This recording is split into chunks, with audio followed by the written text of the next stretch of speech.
Assalamualaikum warahmatullahi wabarakatuh.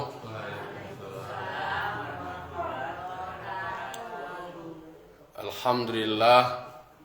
Alhamdulillahilladzi arsala rasulahu bil huda wa dinil haqq liyuzhirahu ala dini kullih wa kafa billahi syahida. Ashhadu an la ilaha illallah wahdahu la syarikalah wa ashhadu anna Muhammadan abduhu wa rasuluh sallallahu alaihi wasallam la nabiyya ba'da amma ba'du. Qala rabbi shrah li sadri wa yassir li amri wahlul 'uqdatam min lisani yafqahu qawli.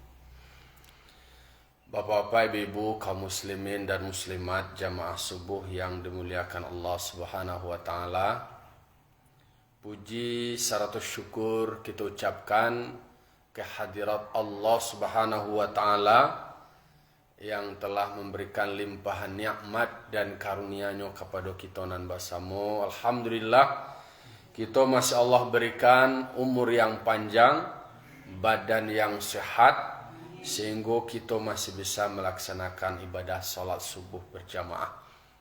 Salat dan salam kita mohonkan kepada Allah, semoga disampaikan kepada arwah junjungan kita, yakni Nabi besar Mustafa Muhammad sallallahu alaihi wasallam, yang telah membawa umat manusia dari zaman kegelapan, dari zaman jahiliyah, dari zaman yang tidak beradab, menuju zaman Islamiah yang terang benderang, yang berdasarkan kepada nilai keadaban.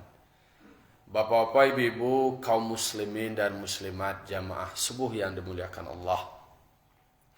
Pagi kini kembali kita mau ulang kaji kita, menginginkan ke diri kita baca kaji untuk senantiasa kita mengevaluasi diri awak, memelokan diri. Karena kaji ko adalah camin untuk kita memelukkan diri awak. Ba'a menurut persis camin diri awak. Jadi kalau seandainya adonan kurang rancak, nangka dipelukan adalah diri awak. Jadi dengan taruh awak mengaji mau ulang kaji, setidaknya taruh awak mencelik diri awak melalui camin, supaya lay tekana aja awak diri awak. Ko ado kurang nang kari tukua, sentiang nang kari bilai, kaji nang kamilai, kaji nang kamu nukua, supaya kita senantiasa taruh menjadi lebih baik. Karena mau tidak mau harus kita sadari bahwa kita ko punya kekurangan, punya kelemahan, punya kesalahan. Dengan adanya rujukan dengan kaji yang kita baca dan kita ulang-ulang supaya tak pelok ijo diri awak. Jadi ko takah camin tadi, ko ibu-ibu ama mak na bacamin, ko babada, ko ado badaan anta basabalah, nang kari pelokan apa? Kita pelokan bada awak ya. Takah tulo kaji. Ko ado nan tempanggai, ko ado nan ndak samu data, ndak samu lurui. Itulah gambaran dari perbuatan awak. Pagi kini kita akan mendiskusikan mengulang kaji awak surah Ali Imran ayat 111. Kita ansu aja terus. A'udzubillahi minasyaitonirrajim. Bismillahirrahmanirrahim. La yadurrukum illa adza. Itu lanjutan dari ayat sebelumnya, bercerita tentang masih seputaran perilaku orang Yahudi terhadap umat muslim. La yadurrukum illa adzaw wa yuqatilukum yuwallukumul adbar thumma la yunsarun. Kata Allah Ta'ala, sekali-kali tidak apa yang dilakukan oleh orang Yahudi itu yadurrukum, tidak akan memberikan mudarat terhadapmu. Apapun bentuk yang dilakukan oleh orang Yahudi terhadap umat Muslim sudah ada garansi dari Allah. Itu tidak akan memberikan dampak, tidak akan memberikan mudarat kalau seandainya awak lai konsisten, lai istiqomah. Kalau awak merujuk kepada ayat 110, karena awak berada pada posisi umat yang terbaik, status itu akan terus tetap awak miliki sepanjang ada semacam keteguhan dari konsisten, menyampaikan kebenaran, mengajak orang melakukan kebenaran, kemudian mencegah, melarang manusia melakukan perbuatan mungkar, dan istiqomah beriman. Apapun yang mereka lakukan, la yadurrukum, itu tidak akan memberikan mudarat apapun dalam bentuk apapun, illa adza, kecuali itu hanya cercaan, celaan, ciraco, cacian melalui lisan mereka. Alai, mungkin bisa dalam bentuk ancaman, intimidasi, teror, bisa teror psikologis, teror ekonomi, dan segala macam. Itulah barangkali. Tapi kalau seandainya awak lain menyandarkan diri awak bahwa awak istiqomah beriman kepada Allah, itu insya Allah sudah ada jaminan, ada garansi, sekali-kali tidak akan memberikan mudarat. Palestina gimana tuh digempur sama Itu kan itu salah satunya intimidasi dalam bentuk ekonomi, kemudian dalam bentuk tekanan, ancaman-ancaman. Itunya kalau soal iman orang yang beriman itu dalam kondisi apapun, yang istiqomah, apapun bentuk ancaman ataupun bentuk tindakan yang mereka lakukan terhadap umat muslim, itu tidak akan memberikan mudarat. Karena kekuatan iman itu mengalahkan segala-galanya. Itu teori yang dinyatakan dalam Al-Quran itu. Maka umat muslim itu kekuatannya itu adalah kekuatan iman. Tidak ada takut lagi dalam bentuk apapun, parang lah, embargo ekonomi lah, ancaman apapun, itu yang mesti harus kita bangun.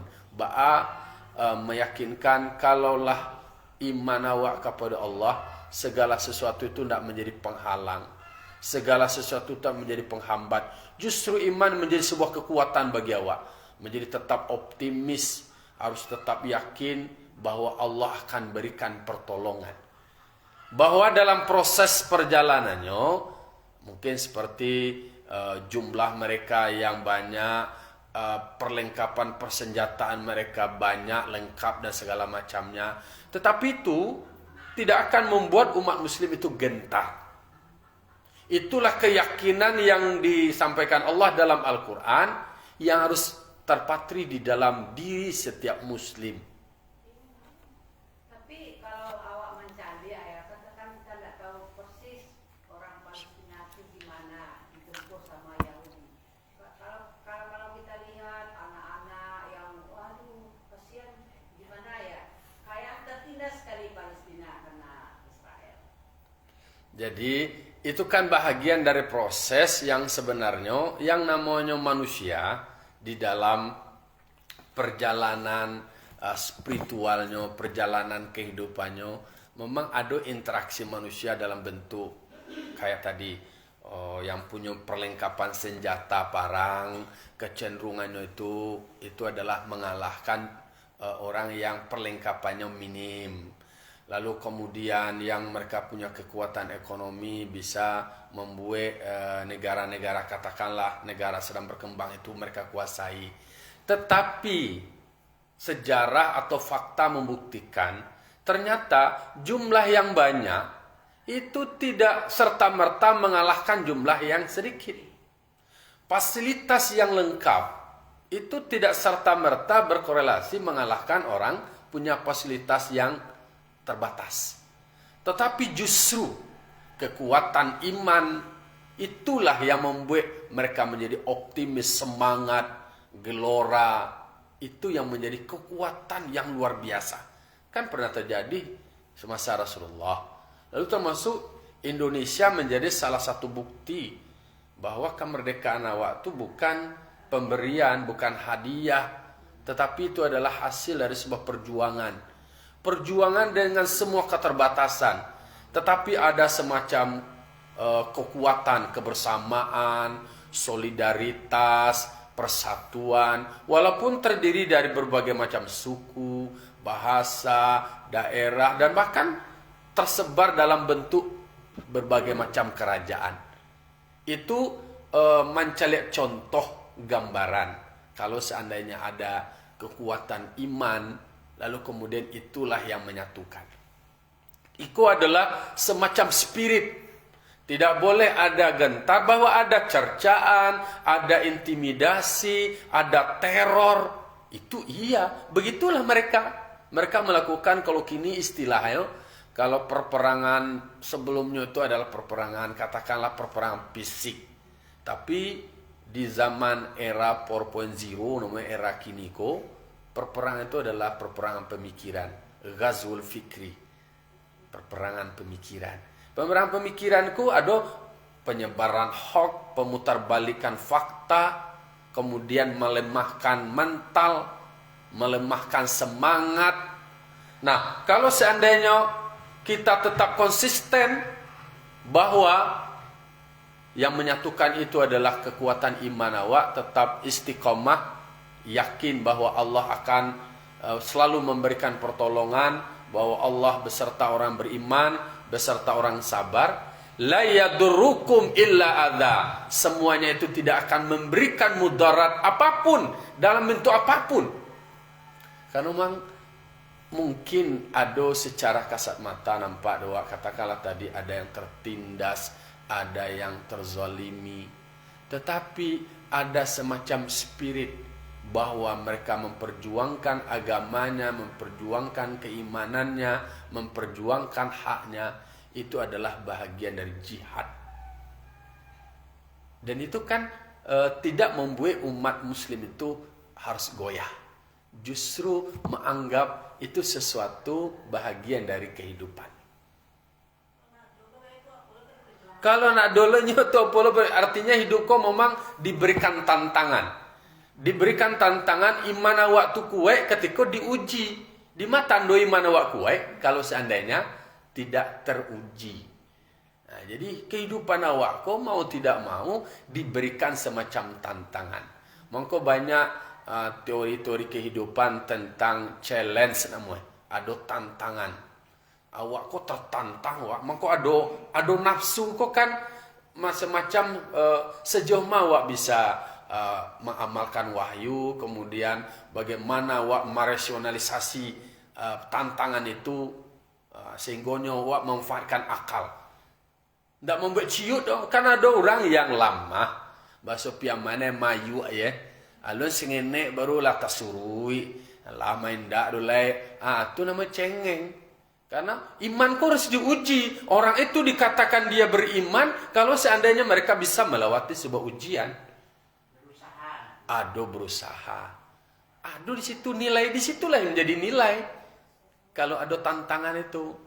Jadi ternyata orang-orang sukses itu adalah orang yang melewati berbagai macam tangga dan tingkatan tantangan itu.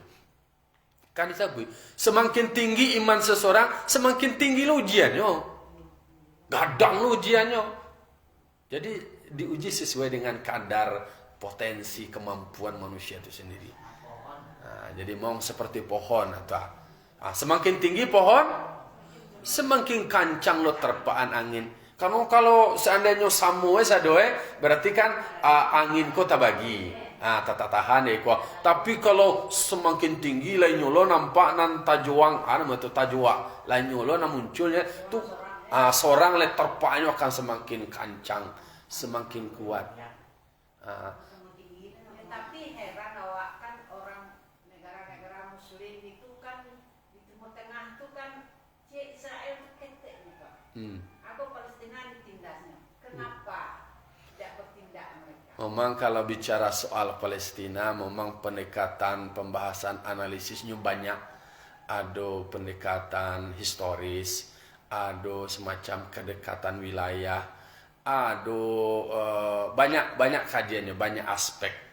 Tetapi setidaknya spirit keimanan itu akan menyatukan banyak negara-negara Muslim. Tentu adalah tetap mereka akan memberikan semacam kontribusi untuk bagaimana Palestina bisa merdeka. Termasuk Indonesia, karena Indonesia itu ikut serta dalam perdamaian dunia. Karena memang perperangan itu sangat merugikan. Tetapi itu adalah bahagian dari sebuah perjuangan. Endingnya nanti itu sejauh mana nanti tetap bertahan dan sejarah yang akan membuktikan.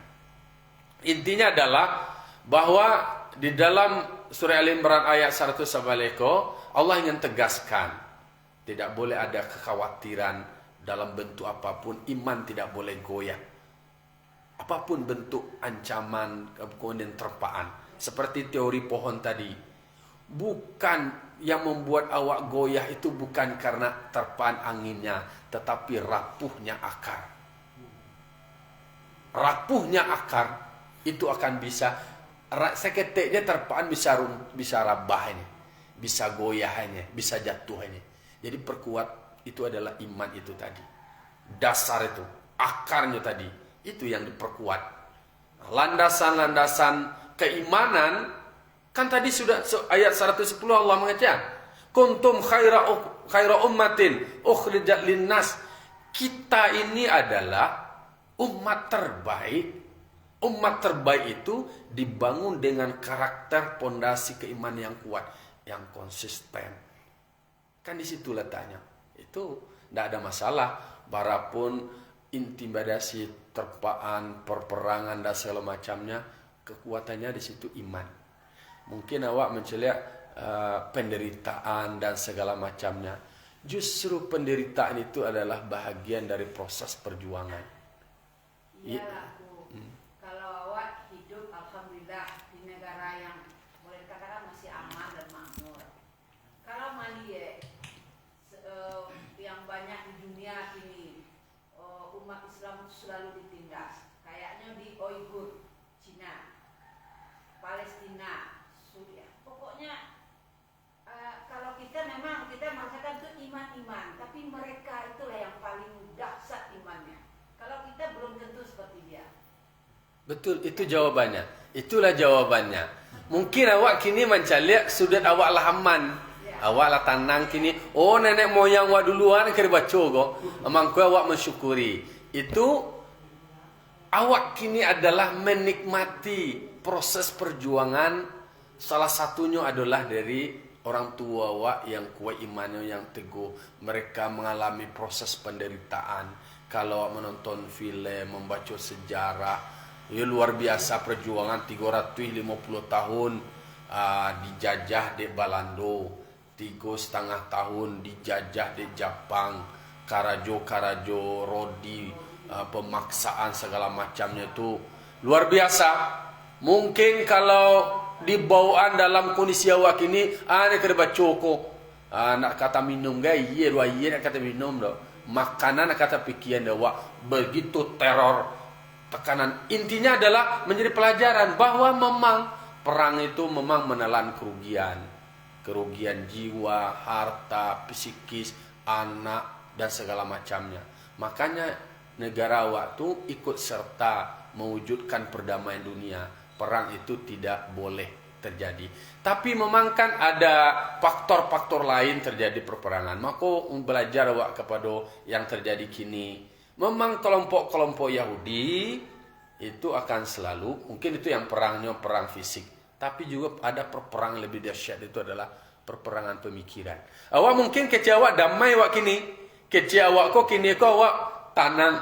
Tapi tanpa awak sadari, di kondisi kini kok otak lah digurogoti, perilaku jangan kanak lah mencabut soal api awak ya. Nak aduh kadang-kadang nak lapih dari itu. Awak je kan membaca nala lain. Begitu ketergantungan kini kok. Membuat awak lalai, membuat awak abai. Jangka menyanyalah anak kami coba anak kini main aben. Mungkin mereka lahir, ini lahir itu lahdu di la zamannya HP Android kok. Sadang itu namanya anak generasi Gen Z, generasi Z, generasi Y. Inyo tu je lah do di dalam HP. Lah ye tu lah do foto anak ko dalam HP. Awak dulu mah do foto awak dalam HP.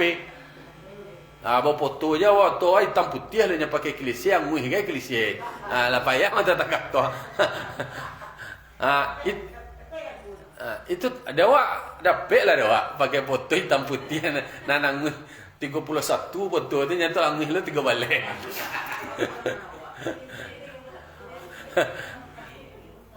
Jadi memang berat memang iya, tetapi makna wa ambil balik. Wa ambil tu la yadurrukum illa adza. Memang sebenarnya hidup itu ada tantangan-tantangan, tetapi memang idealnya itu tidak boleh, tidak akan memberikan mudarat, tidak akan mengganggu kekuatan iman, justru akan memperkuat. Kecuali itu ya namanya baso hidup awak kini ya, Ciraco kok kan bisa perperangan opini. Mungkin kalau cercaan celaan itu kan muncul awak langsung.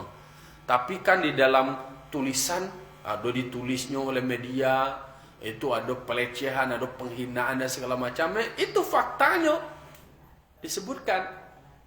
Jangan kayak itu. Rasulullah sallallahu alaihi wasallam manusia terbaik, orang yang tidak ada jejuk, tidak ada banci, tidak ada menggaduh orang lain gitu.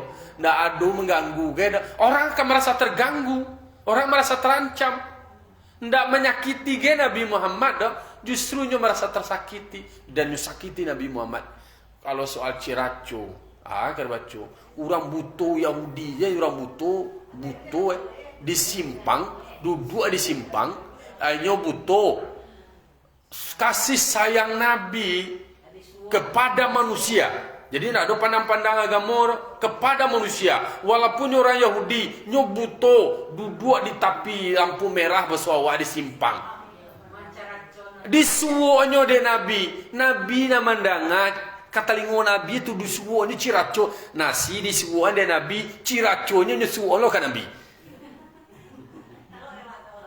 Cubolah dewa. Kan ikut semacam renungan. Kalau soal ala nama tu ya, bentuk semacam persakitan orang dengan kata-kata kan Nabi itu ndak akal.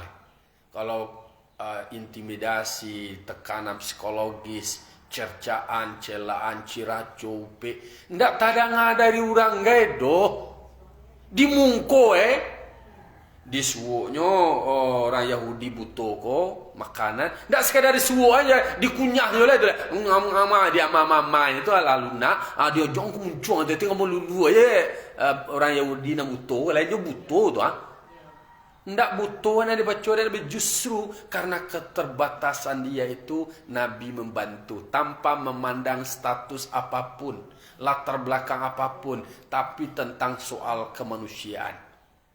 Membantu nak sekadar separuh-separuh jonyo kunyah-kunyah tinggal melulu aja beliau kan.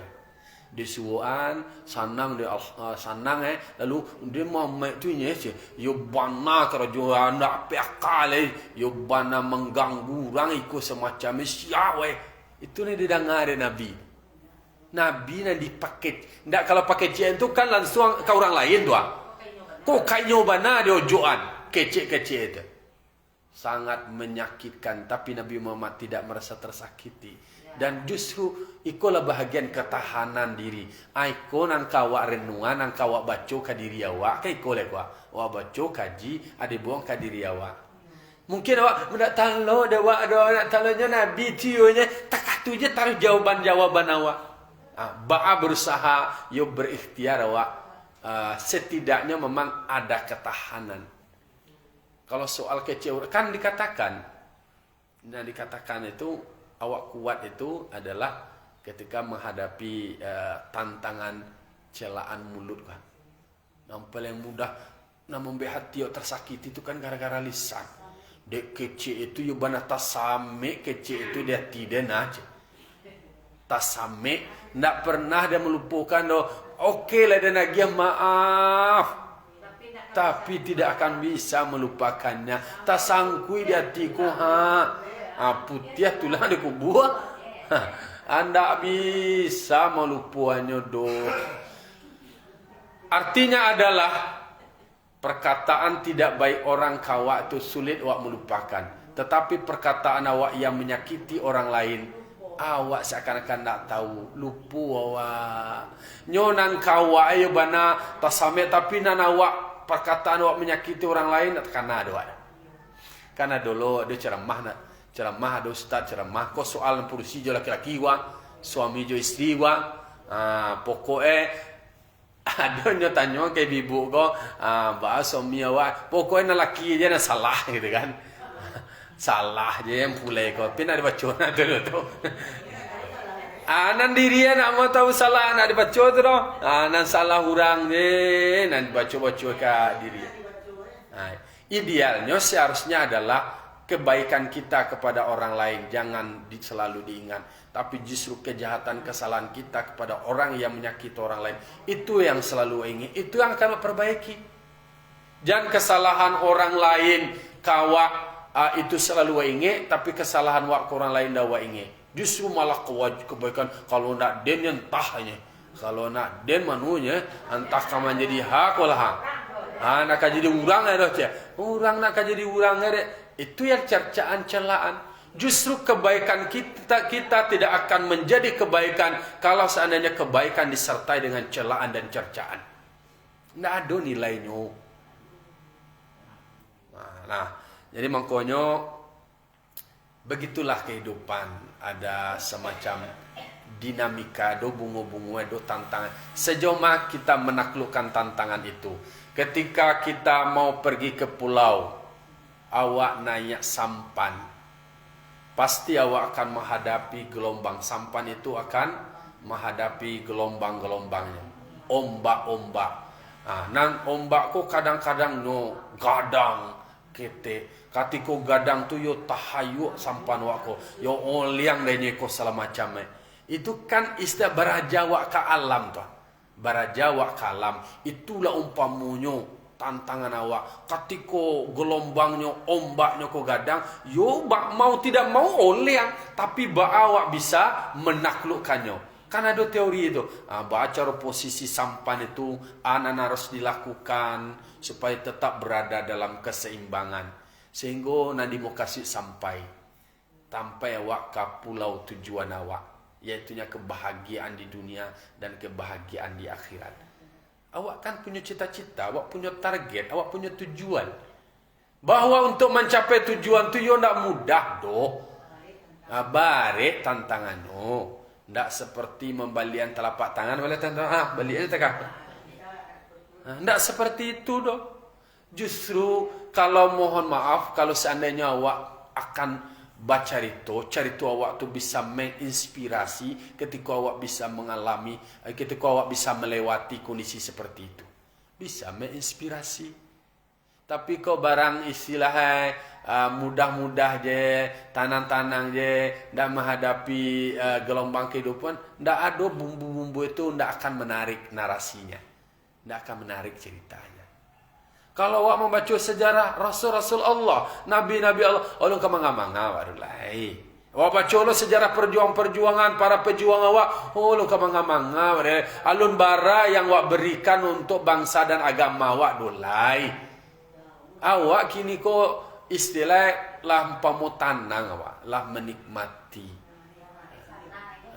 Lah tibo dina sanang jawab kenyalai. Kadang-kadang lah tibo dina sanang anda memikir lo nak cucu lo memunah lo nak nadonya le. Nado ko nyo punah. Mau pe lo tu. Kurang bersyukur. Jadi kurang bersyukur jauh awak dari nikmat. Kalaupun awak dapat nikmat kurang keberkahan. Awak dapat nikmat kemudian dapat lo berkat. Jangan beko dapat nikmat kemudian nikmat berakhir menjadi laknat. Na'udzubillah thumma na'udzubillah. Lah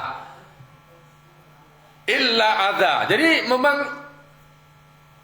itu cercaan-cercaannya, hinaan, celaan muka, dan dalam kehidupan awak ko dimapun awak nanamu orang memberikan penghinaan, celaan, karena memang tak bisa awak memaksa orang lain itu suku Jawa. Aduh je kurang awak. Aduh je salah awak. Tuhan. Sebanyak orang benci, banyak orang sayang. Siana lah awak ko, barana lah kebaikan awak na apa buat. Sedangkan Rasul na orang baik je. Jangan ke Rasul malaikat je Allah Ta'ala je salah je dari manusia ke jangan ke awak Allah Subhanahu Wa Ta'ala salah je di mata manusia ke ada dia hujan salah dia Tuhan ku nak tahu awak tak aku ada cara coy je Tuhan je Tuhan je cara coy dia panen dia angin lah yubana salah dia sadua iko lah manusia ko nak pernah puas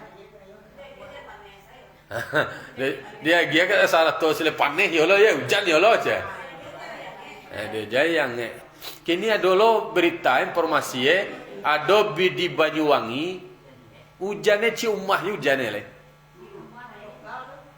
kan ni kalau lokal tu okey lah ada per nagari ada per anu agak lawe ikut ciumah ya ciumah mana target hujan tu itu istilah itu kenyataan. Aduh, lah kalau kini kan laga aneh-aneh media ko lah do mage kabar kawak. Melalui TikTok lah, melalui Facebook. Itulah alam ciuman. Itulah menjadi viral loh, menjadi viral. Tentu yo sampai ke situ. Kalau dalam perspektif orang tentu dibaca orang siapa anyo ya. Bama kau hujan dari tapi kan nan orang menceliaknya dari gejala alamnya kini gejala alamnya lah tak tuan tapi mau tidak tahu kan orangnya kan perlu dicari apa itu semacam kemuliaan bama kau inyo je nene ge hujan tak berdoa ya Allah ge hujan ya Allah inyo seorang ada ge hujan tak tinggi ke kaji kalau di film kan ada lo hujan lokal ibu hujan di sempurna iya hujan lah bentuk itu kan orang membuat film dah film tu jalok iko mau hujan direkam de orang indak lo bisa mana nyorinya lah di takah tu ya tapi kadang-kadang memang fenomena alam barangkali itu pecah embunnya ya kok hujan kok definisi hujan tu adalah turun air agak gadang air tu sampai kato tapi kalau embun tu kan nak nampak turun hujan itu dah. Lembab je bambun je. Kau hujan direkam orang. Itu artinya adalah bahwa itulah semacam kejadian-kejadian kini yang kharikul lil adah bahasa mencari apa dua dai. Mungkin awak telusuri lebih mendalam ba'a mangko terjadi takatu bisa dari perspektif alamnya dan bisa juga dari perspektif orangnya. Nama kau lihat. Kalau itu tentu nak mungkin viral. Wallahu a'lam lah itu sebagai peringatan dia awak. Benar atau tidak memang awak nak merekam ni baru tahu awak kan. Tapi kalau seandainya nak kalau dari internet tu sampai 10% belum tentu benar. Ya, tapi setidaknya ikulah nam perlu menjadi data yang memberikan semacam ingatan kawak. Ikulah kejadian-kejadian yang terjadi. Membuat awak tu supaya ingat. Malai. Wa yuqatilukum yuwallukumul adbar thumma la yunsarun. Kalau mereka memerangi kamu, kalau orang Yahudi itu akan memerangi kamu, kau jaminan Allah. Kalau mereka memerangimu, mereka itu akan berpaling. Istilahnya mereka akan mundur atau lari. Itu sebenarnya mungkin kalau tadi barang bana tidak lo talo dia tu. Geregak adanya tu. Ya itu. Tapi kan kalau seandainya awak tidak kuat, kan dia geregak tu jawab kalau kucui lah sekali. Kalau kau kan menunjukkan orang Islam itu memang harus kuat. Karena geregak kan anu je kalau kucui sekali dia lamah selindak. Jadi memang harus kuat, harus kokoh, harus teguh. Apapun bentuk perang urat saraf namanya, dan itu memang harus kuat. Orang kan memang diteror aja setelah kuci awak. Memang ingin menjatuhkan mental awak, lamah awak jadi. Kiri kan perang Perang urat saraf tu melalui informasi tertentu, di teror awak, di kosal macamnya, awaklah ketakutan waktu berdampak mungkin aspek sosial, ekonomi, politik, berarti awak menjadi orang-orang yang lemah, orang-orang yang rapuh. Padahal dikatakan Allah, "Tsumma la yunsarun." Mereka itu tidak mendapatkan pertolongan dari Allah, justru Allah memberikan pertolongan kepada umat muslim. Kita kok selalu di dalam perlindungan Allah. Artinya adalah bahwa awak harus punya keyakinan, punya optimisme, punya semangat, bahwa awak punya kekuatan iman, bahwa awak meyakini bahwa Allah akan memberikan pertolongan kepada orang-orang yang beriman. Artinya jangan pernah cameh. Kalau takah sahabat Nabi Abu Bakar Siddiq ketika memanglah dikepung oleh orang Quraisy, beliau bersama Nabi berada di dalam goa, nan orang Quraisy itulah dimungku pintu goa, pintu kamasuk tu. Banyak suara tadanga. Sementara pada saat itu mau tidak mau kau tumbuh kawak, tentu karena aja mental wak deh. Tu gak camih je wak deh. Kacau je panganar itu. Tapi karena bersama Nabi, Nabi memberikan semangat, Nabi memberikan ketahanan psikologis, dikatakan la tahzan, jangan cameh, jangan rusuh, jangan takut, jangan gamang. Innallaha ma'ana, sesungguhnya Allah beserta kita. Iku kata-kata kunci soal keyakinan awak bahwa Allah akan selalu memberikan pertolongan ke orang beriman. Iku namparalu di duduan paham awak. Di duduan paham awak, di duduan kaji awak, kekhawatiran itu manusiawi, cameh itu manusiawi. Iyo tu ada dewa tu cameh takut, tetapi menguatkan keimanan bahwa kekhawatiran awak, ketakutan awak, kecemasan awak tidak boleh awak melupakan Allah. Awak lah cameh lah takut, nak takana dewa Tuhan oleh, nak takana kaji gue, lah blank itu nan diterore durang dapat awak lupa wajah Tuhan ndak takkan nak kaji ko lai. Akhirnya awak takut ketakutan yang berlebihan dengan proxy war dari mereka tu, tekanan perang psikologis itu. Awaklah ketakutan cameh, lupa kaji lai. Kadang-kadang lah gagok je lai, mengawal lupa je kaji. Lupa je kaji berarti lupa je Tuhan. Kalau awak lupa je Tuhan berarti awak lupa je diri awak. Lupa je diri awak tu maki baik kawan lupa je Tuhan awak. Itu target mereka katanya tu. Nak takkan ada awak ke Tuhan awak. Nak takkan awak je Tuhan awak lah ni tu mah. Nu je lah blank awak. Lah harilah lewat jam 6 lah seperempit lah. Itulah kaji awak. Demikian. Assalamualaikum warahmatullahi wabarakatuh.